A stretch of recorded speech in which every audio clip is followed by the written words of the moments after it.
ago, I set 8 ordinary British men... Go for it. ...and 8 ordinary British women... Go, go, go! ...an extraordinary challenge. To survive on a remote Pacific island... Shit. ...filled with dangerous wildlife... No. ...and lashed by tropical storms. It was just like when we used to get moored in Iraq. And for the first time, I wanted the men and women to survive together. There's boys there! So this time on the island, we're undoubtedly shaking it up in a way we've never done before. I'll just talk first, yeah? If you want to talk, put your hand up. Men, really, you. What will happen? When they're really under pressure, they're fighting for every breath and bit of water and morsel of food. Look at this boy, his skin and bone. Tonight, I discover how the men and women really coped. It is the most scariest place you'll ever be. And the secrets they used to stay alive. Here we go. Find out how island life affected them. I don't know why I'm getting emotional. I was that far away from quitting and jacking. And how it felt to finally leave.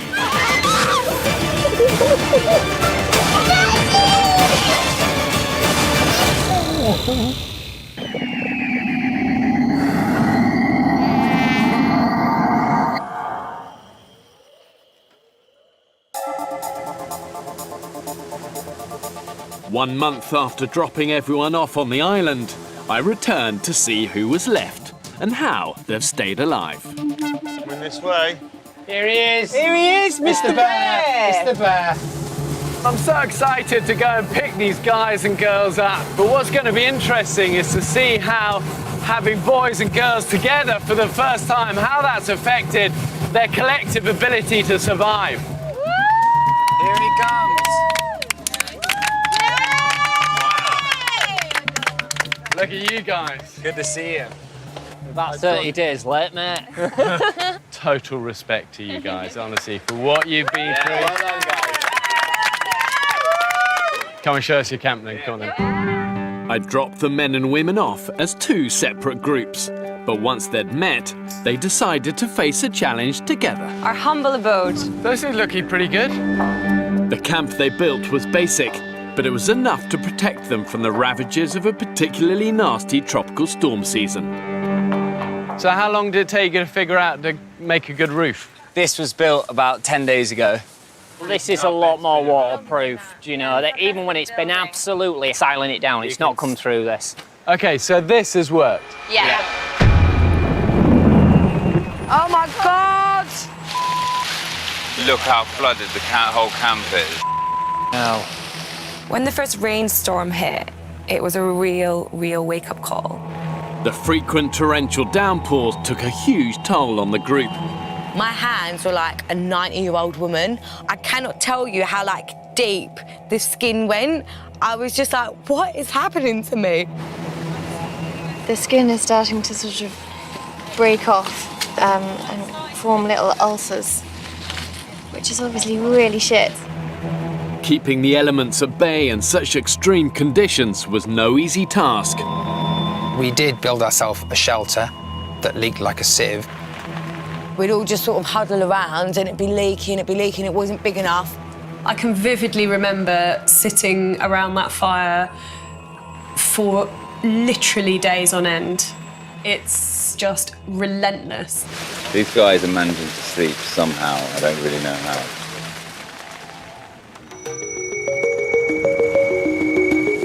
One, two.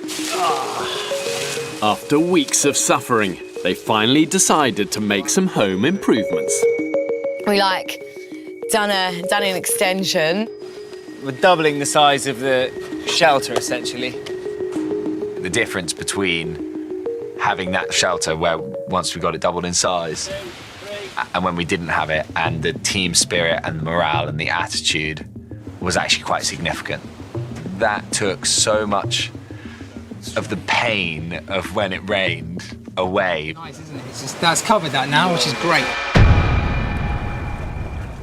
You'd think this would be an early thing to do, Yeah. a key thing to do, and it's going to improve your life. Yeah, we didn't. Was it like you didn't think of it, or just? I think it's more sleep deprivation, food starvation. Your mind's starved.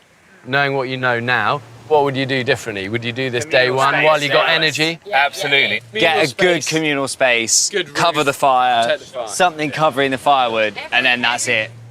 Beds? Yeah. Let's have a look in here.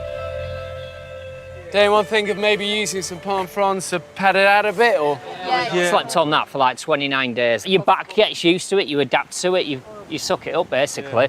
Would you use your collective warmth? Would you really huddle in? Yeah, back to We back. all have a snuggle, don't we, guys? With men and women living in such close proximity, there was bound to be a few sparks of physical attraction. I mean, I was hoping it might be mixed. I brought the smallest bikini with me just in case. I did fancy quite a few of them. I thought Ben, Ellie and Rob were all pretty hot. And Paddy was very easy on the eye. Paddy was 10 years older. Yeah, I definitely would have, you know, maybe pursued that on the island. It's quite nice to have a little flirt and stuff as well. Like. Oh yeah, love a good flirt. So do you have a girlfriend then? Sarah might have been the only girl that was a bit like, ooh, boys. Paddy kind of, I think, had a little bit of a crush on Alice when we were out there, which is kind of very sweet. This is almost like a holiday, Paddy. Oh no! He did it. But Paddy's just like my little brother. He's so cute. He's so just lovely and so sweet. It wasn't going to happen. Nobody got together, there was no relationship. That is so far off the agenda. I don't even think I've had a sexual thought for 33 days. All I've had in my head is surviving. You could have put Candice Swampole here, and I won't looked at her twice. The one thing everybody thinks is that if you're going to put men and women together on an island, it's all going to be about sex. Romance is the last thing on your mind when you're starving, you're hungry, exhausted, stressed. The island is like the antidote to libido. The last thing on your mind was kind of sex or the opposite sex. I genuinely haven't thought about sex for a month. I literally, my penis got inverted. I swear to you, it's like a tenth of the size it normally is. Yeah. There's just no point in having it. I pee like once every 2 days. It may as well just sort of be A little hole. yeah, a little hole. Yeah. You don't need the shaft. Imagine having to have sex now. I'm not being funny. I'm fucking exhausted. I would probably just lay there like a sack of potatoes. It's weird because you're all like practically naked as well. So you think that everyone just be like, oh my God. But you're just like, get away from me, you stink. I know, it's all these women with like multiple lacerations and bumps all over the skin. It's so sexy. Oh, not forgetting the smell that both of us are emitting. Oh yeah. It's like a nightclub in southeast Kent. This was the first time I'd put both sexes on the island together, and I wondered how they'd tackled the business of survival as a mixed group. What do you think the difference between how women approach it and men? The blokes, I think it's our competitive streak. We all wanted to go for the caiman, the shark, like the big kills, and we don't care if we don't eat for a week as long as we get that one big kill. The boys definitely did start be those macho people going out to hunt, etc. Smack me right in the head. It does make you feel like a hero, bringing it all back to camp and everyone's going absolutely nuts. But that sort of changed. The girls would fight to go hunting. They would fight to do some of the more macho things. Me, Evercart and Zoe are going out hunting. What will happen if you see it approach the trap? We'd probably do the same as what you would do if you saw the turkey, Elliot. Like, what are you going to do when you find a turkey? I'm going to fucking kill it. What do you think I'm going to do? Do you think I'm less of a person than you because you're a man? By the end, gender didn't really come into it. The girls hunted just as much, didn't they? It's not like saying that the boys wanted the glory moments. I think the girls did as well. Tilly's determination eventually paid off. The spot we go to now is where Tilly found the turkey. It was just here. Zoe was like, fuck, fuck, fuck, fuck. And I was like, I didn't really know how to break his neck or anything, so I had to chop his head off. Oh, yeah. But I was like, it's moving so much, help me! It's great, I she was like- turned feral, I love it. I was like, I just didn't even... It would have been a huge mistake to think that the men should do the building and the hunting and the women just sit in camp and tend the fire. Men and women are interchangeable in almost every arena. Having a poo in the rocks. They certainly shared the same dilemmas when it came to their daily ablutions. I've got the worst diarrhea ever. Ever. Talking of toilet, how did you figure that out? Just went, didn't you? You had to get over it. Go, wash in the sea. Sea is a good friend. Yeah. In the sea, yeah. Sometimes you'd be sitting there for like 20 minutes. You dug a little hole and you're waiting for it to go, but you can't go in case anybody goes past you, so you're just sort of standing there You are waiting. so polite. I know, right? Just what are you waiting for it's like waiting for the cistern to fill up. I mean, there were a few that did it in the sea and it popped up next to them. They weren't expecting that. There's nothing fresh about sea poo, is there? It's not nice. Sea poo, it's like, the only way I described it is, it's like having a poo, but you're in the toilet of the water bowl. Yeah, exactly. You're the wrong way. It's the wrong way around. Yeah, it's like you're too small and you're falling in the lid. Like one time I was having poo and got washed over by a wave and ended up like in the shallows with my poo. It was just like, how has my life come to this? Something that constipation I didn't think would be too bad, but that became a major issue. Some haven't been since we landed. Well, some people here haven't had a crap. They did one on day 2 and that's it. Really? So who's that? That's Chris. Fuck off. Chris only had one poo. No, that's... How? No, that's impossible. I swear he's lying. I've got a bit in the bank, haven't I? And he's been having tummy pains, and I said, well, that's because it's just piling up and piling up and piling up, my friend. My goodness, so, wow, yeah. So there's going to be a storm somewhere. Yeah. He only had one poo. I had a poo after about 3 or 4 days when I went on the island, and then that was it for me. My God, where did all the food go? I just didn't have a poo till I got off the island, but wow, did I flipping know about it. It must have been like a cricket ball. When it came to dealing with constipation, some of the women had a technique not available to the men. I've had a go. Yeah, I have. You know, with a bit of assistance, Bear Grylls sort of style-ish. What did you do? I have a way of getting my poo up. Thank you very much. Oh, God. You just fill me in. No? Okay. There's a certain entrance somewhere where you can do it, give it a little push.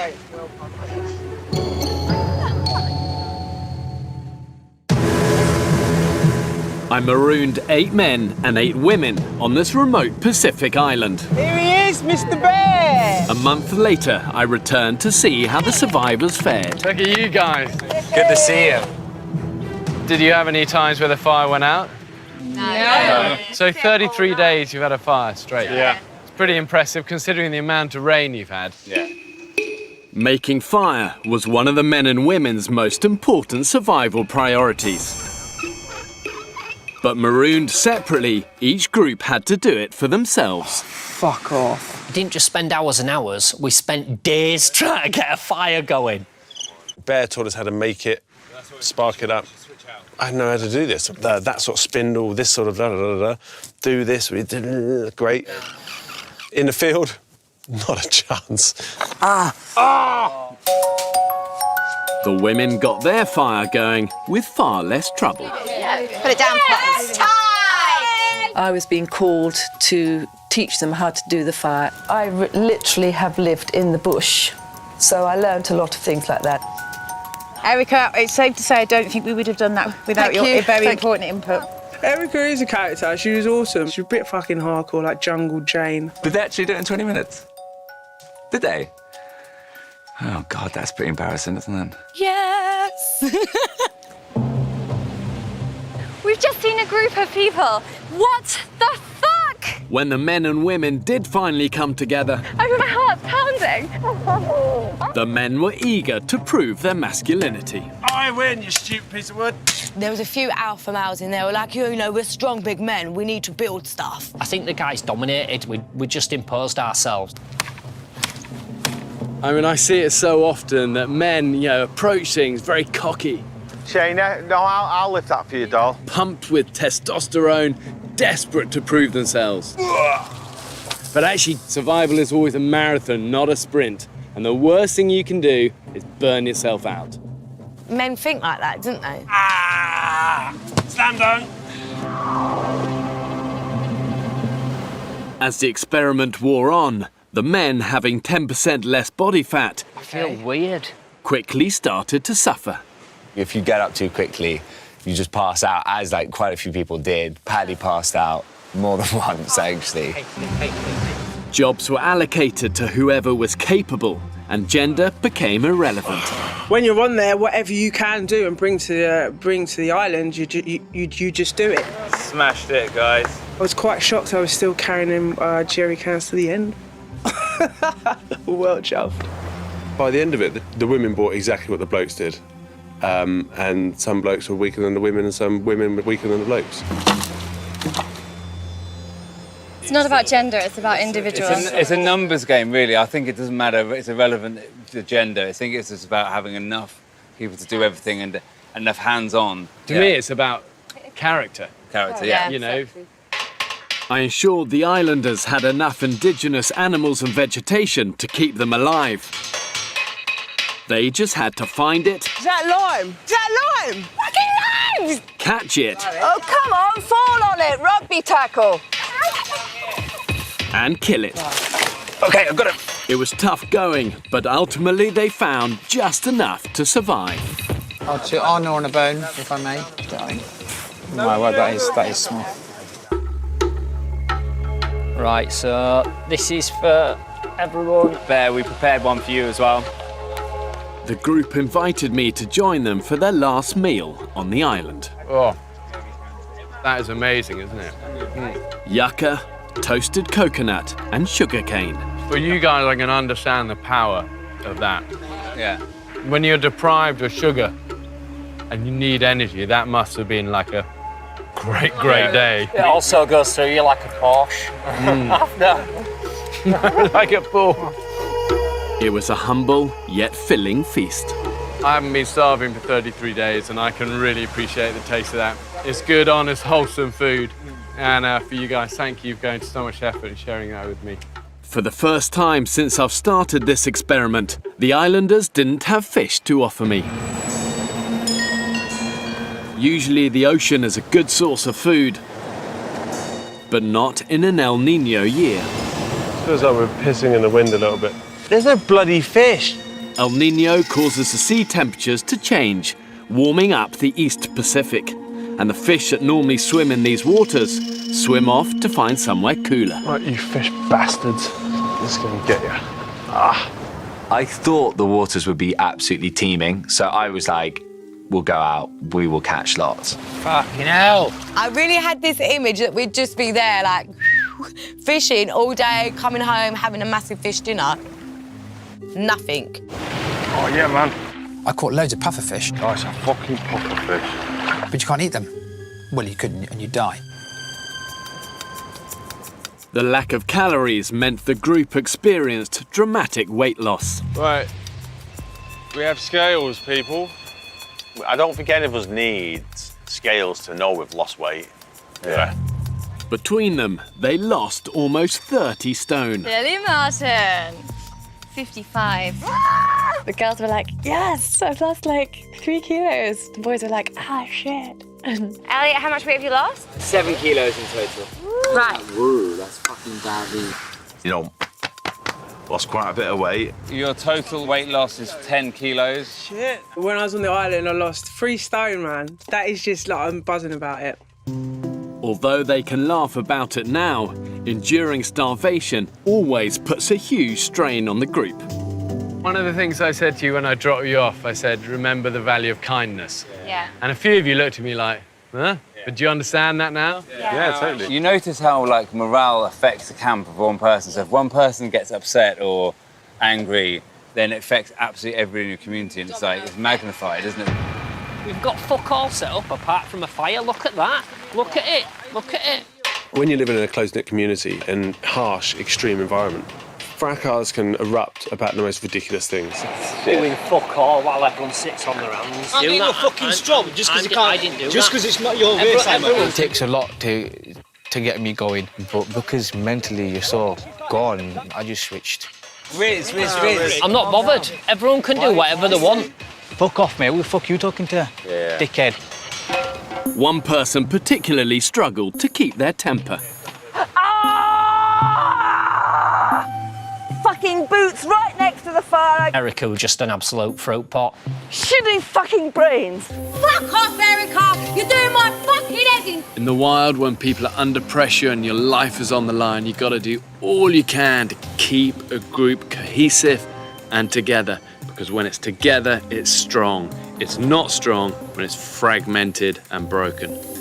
So some of the most important people on the island were the peacemakers. I think she's struggling. And I think if somebody's struggling, you don't fight fire with fire. Erica ran the risk of being ostracised all the way through just because of the way she's fiercely independent. She wound people up, but in the normal world, people do wind each other up. That's what happens. Sometimes you've got to cut people a bit of slack, haven't you? And if you want to get on as a group, then people like Erica, she's definitely unique, slightly cantankerous, but that's part of her. Yeah, I'm quite independent. I'm a self-employed person all my life, so I have to bite my tongue quite a lot. They've been all lovely. I mean, I can't complain. These trips have been fantastic. It was vital the group did pull together because this environment is so dangerous. They needed each other to survive. My biggest fear on the island is always the same. It's about keeping these guys safe. At the end of the day, these guys are there totally on their own. They're operating at the limits of their fatigue and physicality, and stuff happens. Even the vegetation was potentially lethal. The fruit from the manchineel tree, known as death apples, would kill if the islanders hadn't spotted it. Hey! Who's put their trousers on there? That's a death apple. They look like lime leaves. If you go along, there they are. And I just hung my trousers. You did, and they're all over. They're the death apples, so everything's poisonous. The foliage, the stems, the fruit. Lethal. Wow, well, that was stupid. So did anyone get bitten by scorpions? Yeah. 3 people. 3 people. Oh my God! Ah! Yeah. Can someone grab a knife really quickly? You just watch the venom literally going through your vein up your arm. And I was thinking... OK, darling, I'm going to do an injection now, all right? But just for a split second, as that hot heat hit my vein, I thought, oh, stop it. They're going to kill me. Well done, sweetheart. Well done. So there you go. This little critter sitting right under Erica's pillow that she used last night. So we don't want to hem it around the camp, so... Bugger. That's how fast they are. One of the keys to survival is to judge when the risks outweigh the rewards. To set their fishing nets, there was no option but to brave the vicious rip currents around the island. We're drifting, aren't we?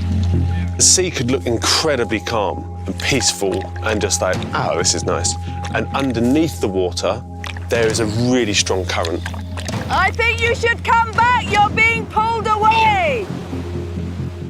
When you're in it and you may be underwater, Mother Nature has got you by the balls and it's dragging you down. You tend to forget how close to danger you are. I mean, we pushed the limits on a number of occasions. There's no doubt about that. Fuck, where's Rob? I have no idea where Rob is. The way I was feeling while this was going on, it was very calm. And it was only afterwards, it was quite a shock of how close I could have come to drowning. Do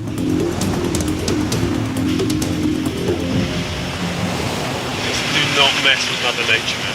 There's our beach. Oh, here he is. Yay! It was such a massive relief. I was just so happy to see him. Force is insane, but really, really scary. Really scary.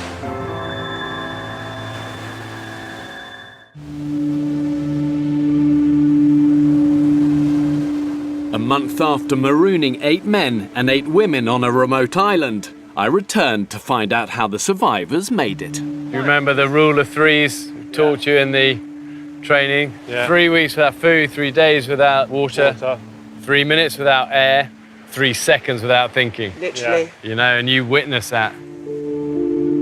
While on an expedition to find food with the group's youngest member, Patrick, the islanders found out the hard way how bad decisions can quickly change your destiny.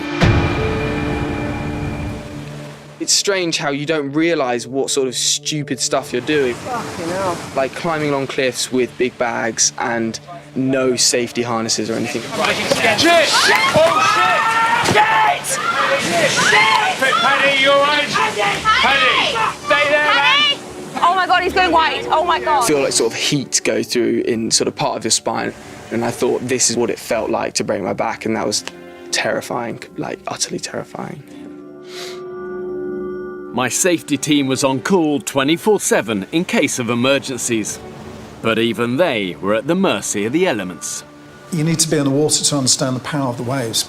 You're like a rag doll, you have no control. I'm a former Royal Navy commando. I don't scare particularly easily, but I don't mind saying I had a moment of doubt whether we were actually going to survive this whole experience.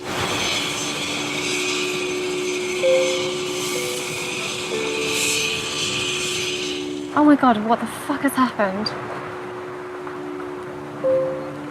Paddy's missing. Paddy's missing. Yeah. What's happened? Is he okay? Paddy's fallen off a cliff.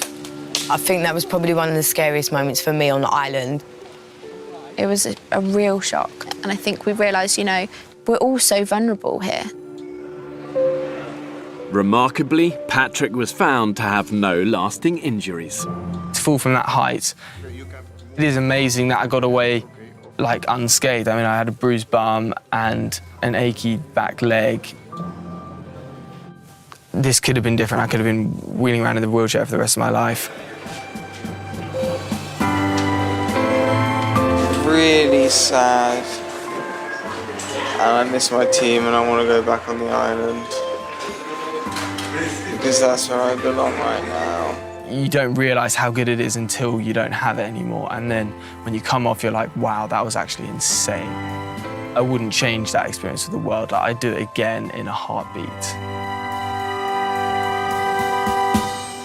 This place is beautiful, as everyone knows, but the fact it can turn around and just bite you in the arse so quickly. Well, it's why good survival is actually very undramatic. You don't take a lot of risks. You know, you manage yourself, you're efficient, you conserve energy.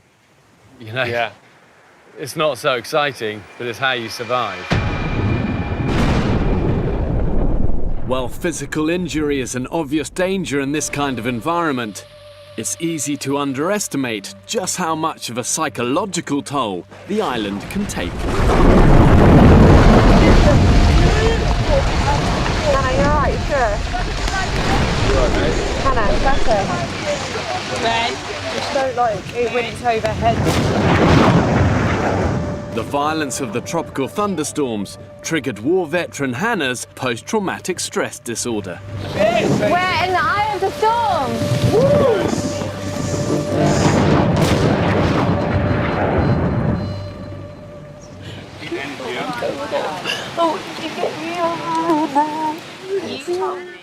That was just so heartbreaking. She was in so much agony and we couldn't really do that much for her. In order to get Hannah the help she needed, Dr. Dan radioed the safety team Hi, Sarah 1, do you read me? to request an immediate evacuation.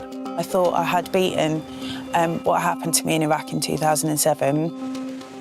I realised I haven't quite beaten it just yet, and that maybe I might never fully beat it. And that was a bit of a shock, actually. Despite having to leave early, Hannah did take positives from the experience. Yes! I'm so glad I did it. If I didn't give it a go, I was never going to learn what my limits were as an amputee. Never thought I'd be able to do something like this, ever. It's made me go and get some of those coping skills, and so that hopefully in the future I'm going to be a stronger person from it. Never ever taken my youngest daughter, who's 1, swimming, ever. And since I got back from the island, I was brave enough to take her on my own to the swimming pool and get in the water with her. I had to really feel confident to do that because she's a baby. Came back from the island and thought, do you know what? I can do it. I know I can do it.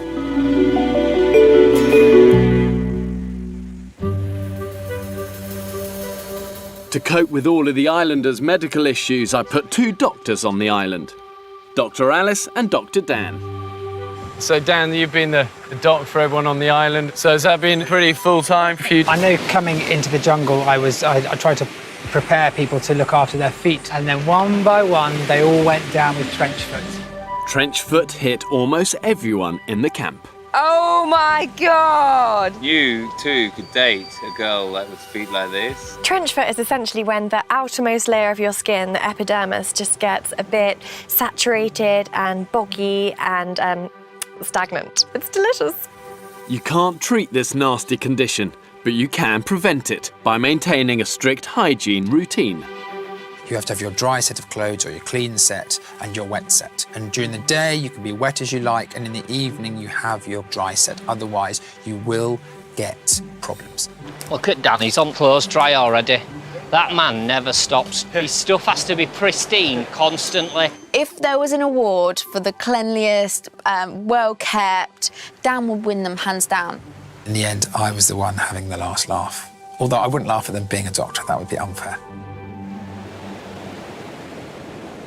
The only downside of being an island medic is that if something happens to you, you've got to treat yourself. In that situation, you are so tired, accidents happen. I've got to stitch it. Really? Oh, it's fucking deep. He's going to stitch himself back together, and I'm going to be here with a hand for him to squeeze. You have to improvise and just make do. Is he like Rambo, just stitching himself up in the field? Yeah, but I've got local anaesthetic and Rambo didn't. And a sterile pack. That's nice. Oh, perfect. I would say you've done cross-stitch before, my friend. Yeah. Excellent. Job's a good one. Well done. One of the biggest sources of irritation came from the smallest of culprits. On the island, basically everything is out to get you. The worst, top of the list, is the sandflies, like absolute bastards. I can't stop itching everywhere I go. They're just all over me. They're ruining my fucking life. They're everywhere. You just see them and you're like, you little shits, stop taunting me. Oh my God. There is no worse form of torturous hell on earth than being eaten alive by bastard sandflies. Oh, Jesus. Fuck you. For some people, multiple bites from sandflies had a particularly nasty effect. Oh, God. These ones all over here have now turned into one massive blister. Dan's like, it was like a thriller video. Fingers have swollen and I can't get my ring off. Completely stuck. The islanders found a creative solution to keep them at bay. So yeah, this is the classic island sleeping look. First thing you're gonna need, socks on your hands. Second thing, you're gonna need a piece of underwear. My sports bra that I brought with me is now on my face. Is there a trick to dealing with them that we just didn't work out? It's just a reality of it. You're going to get hammered and you need to man up and woman up, and it's just embrace it. Catwin, can you just suck it up? Good for you guys. And you can't describe to a viewer what it's like just day after day getting devoured by sandflies. But your faces tell a story. Yeah. Considering just how unrelenting and punishing this environment is, the final secret of survival, and the greatest, was just the sheer ability to keep going and endure. It was way tougher than I ever expected. Way, way tougher. As I sat on the island, I thought to myself, what the bloody hell are you doing here? I longed to see my wife and children. So how did the islanders who made it to the end manage to tough it out? Maybe 3 or 4 times where I thought, do you know what, just jack it. But in the back of my mind, I just thought, you cannot do that. It's the chance of a lifetime, and I'd let everyone else down back home. I was really surprised at how well everyone kept it together. I found the one way to get through things was I used to just take myself, if I could get there, down towards the beach, sit on a piece of wood and just look out to sea and just deep breaths. a lot of us were kind of like climbing the walls. You realise how the human brain needs stimulation. Do you know what I think we should do? A rain dance. Right. Please stay positive. Take those moves that you have normally at home, times them by 1,000,000 because of the environment you're in. You're going to start having a few mood swings and up and down. And I tried to be proper chipper all the time and keep people's spirits up. I want to cry for some reason, I don't know why. I know it's hard dealing with Southerners. Look at them. I know they talk funny. I know they're really weak, like weak bones, muscles, everything. You're just going to have to grin and bear it. You might even like one of them. On Christmas Day, when it's like 4 o'clock in the afternoon and everyone's a little bit drunk and a little bit tired, and then someone really forces some games down your neck. I was that one. Go on, girls! Just to try and just break the boredom a little bit. I did role play in my head, having little chats with my wife just about inane stuff, you know, everyday sort of stuff that I wasn't getting. And for 5 minutes, I'll put myself in my kitchen or a nice little place that I'm used to. And then go, OK, that was a nice conversation. Anyway, I'm going to crack on with the day now. And that was a little slice of normality. And a little slice of normality goes a long way when you're 5,000 miles away.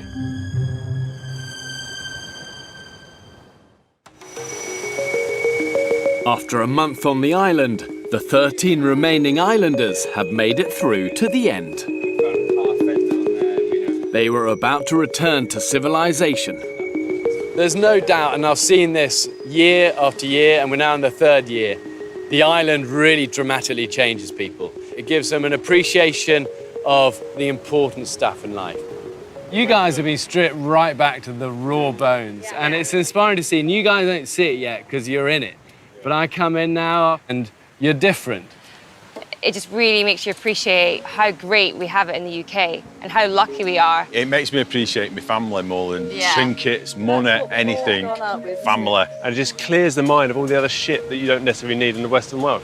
And you realise actually it's relationships and people that make your life amazing, and that's the great thing about it.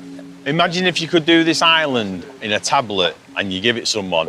How many relationships would it save and how many families would it save? Your challenge is to really hold on to these things because, as you're right, if you could take it in a tablet, you change the world. But not everyone can do this, you know? Yeah. OK, let's get you guys out of here.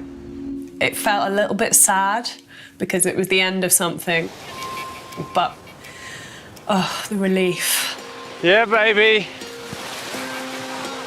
Guaranteed the mood of most people was like, thank God for this, we are done, I just want to get off now. But the sense of achievement was massive, and to achieve it with such lovely people as well, I think it was a real sense of unity. Oh, goodbye, Ireland! Bye!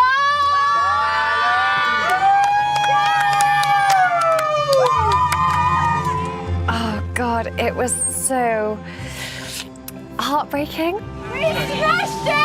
Well, I'll never go back there, but at the same time, just like the wind in your hair. We were just so excited that we'd done it. Them people made that experience for me.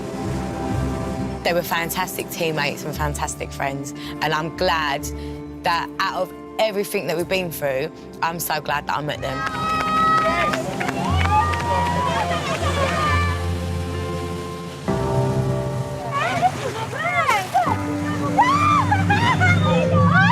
On dry land, a special welcoming party awaited them all. Shit, it's fucking Paddy!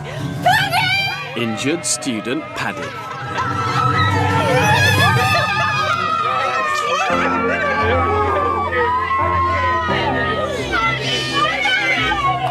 Well, I absolutely loved that. And I was so glad that I was able to stay and see them come off. Hello. You stopped my heart for a moment, you little shit. It had been a month since the islanders had had any contact with their families. Ah! Hello! Hi!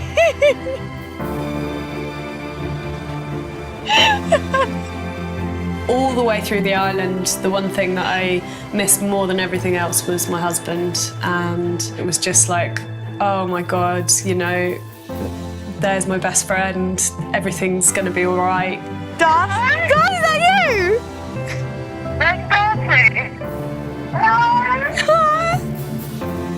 It's me! Yeah, I'm awake! I can't tell you how nice it is to hear your voice.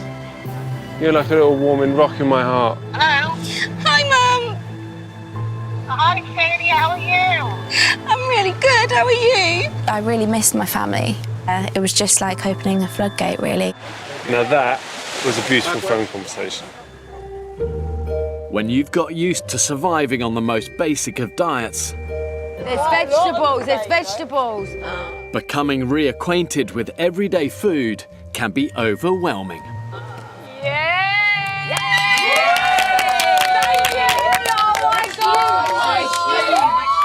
Oh my God. Vegetables, I love you. Nothing can describe the feeling of having that first bite of real, proper food. I will never forget it for as long as I live. No, what's that? Oh, you're welcome, body. Yeah. I know. Yeah, you deserve it. I could just feel my body light up again. It was like someone was turning the dimmer switch up. So saucy. The chicken that we had, I thought it'd been spiked with something delicious, but it was just fried in a pan with a bit of salt. Your taste buds are just exploding. You're like a fruitgasm. A fruitasm. Fruitgasm. Fruitgasm. So their bodies could adjust, the islanders were advised not to overindulge. Everyone went against the advice, though. No, eat Snickers. We can talk about Snickers for ages, even if we can have a bite. Look, Tilly went to the shop as well and spent about like $100 on just like loads of processed sugar, biscuits, crisps. We just sat and gorged. It was awesome. Come on, I've been starving for 5 weeks. I'm not going to go, oh, I'll have a grape, you know, whatever. Fast forward 24 hours, I was drunk, stuffed, and in agony in my stomach. After so long surviving on virtually nothing, the most basic things become luxuries. Here's to us. Sometimes the best way to appreciate what you have is to be parted from it. On the island, we were so devoid of anything sort of sophisticated or refined. Everything smells so clean. Getting back off the island was like discovering a whole new set of senses again. 1, 2, 3. Oh my God, that's insane. That's amazing, look. Oh my gosh. That was amazing. Oh my God, it smells clean. Feels weird. There's no raindrops coming in. There's no sharing. There's no scorpions on the floor. Feels like I'm on cloud 9. Everybody should do this and we'd all be better people. Okay, community.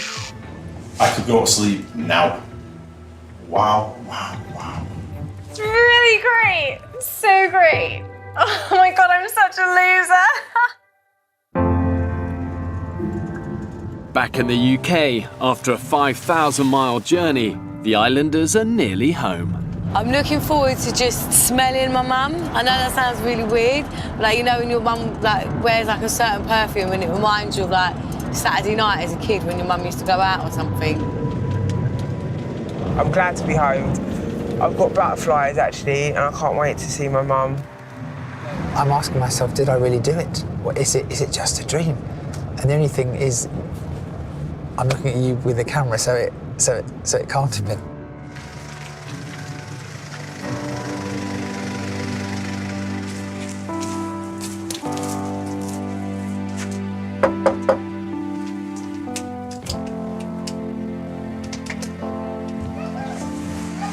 Okay, here.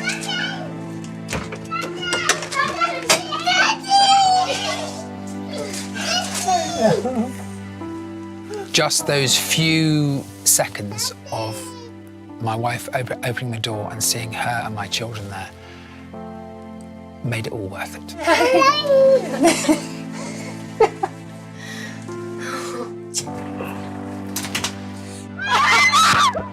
I just craved seeing them for so long.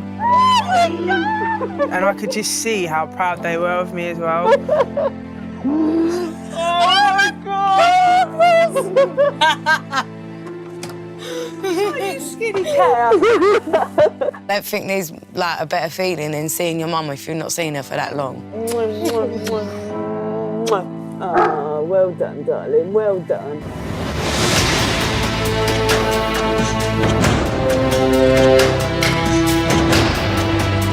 The island is the most horrible, amazing, evil, joyful experience. It's your worst nightmare and your greatest birthday all in one go. Simon! Well done! Anything can happen, and this is an extraordinary thing happening to an ordinary person.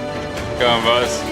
I kind of went on the island a bit scared of stuff. Like, I never really lived out the things that I wanted to do. And I came off just genuinely believing I can do anything I want now. I think I'm more confident in that I'm sure that I can do things. I can't fucking believe that. That's outrageous. I'm a strong person. I shouldn't be ashamed to say that. I genuinely feel like a superwoman. The solitude on the island gives you great clarity. There are no distractions. Time goes so quickly, and you just have to grab life with both hands. You really do. Okay, this is fucking dangerous. Fucking hell. I definitely think the experience makes you reevaluate everything about your life. Nothing matters except for the fact that you are safe and healthy and with the people that you love. Oh, free five. For me, this experience isn't about survival, it's about transformation. And all of them want to go home, hug the people they love, say sorry to the people they've wronged, and live with a bit of calm, a bit of peace. And that's a great lesson for us all.